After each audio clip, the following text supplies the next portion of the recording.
Salam, vaxtınız xeyir olsun, əziz izləyicilər. Bugün mən sizə mücrünün qapağını ən rahat çıxartma yolunu göstərəcəm. İlk öncə mən mücrünün qapağına gördüyünüz kimi vazelin krem çəkdim.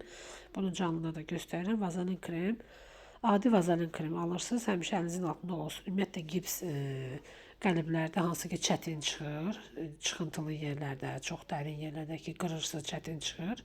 O həmin yerlərə vazelin krem tətbiq edə bilərsiniz. Bunun gipsin tərkibinə heç bir yəni əks təsiri yoxdur. Mücrünün qapağını doldurduq. Qəşəng bütün qıraqlarını çubuğumuzu gəzdiririk ki, orada yəni problem hava qabacıqları qalmasın. Dağılan gipsləri yenə təkrar deyim ki, təmizləmirsiniz. Çünki quruyandan sonra zaten özü bək daşlaşır və rahat şəkildə götürüb yığa bilirsiniz onları. Burada artıq biz bunu çıxardırıq qəlibdən. Gördüyünüz kimi ilk öncə mən onun qıraq hissələrini çevirirəm, hazır qoyuram və qapağı düz formada qoyuruq yerə. Əlimizi o yumru yerə qoyub basırıq aşağı və qəlibi çəkirik yuxarı.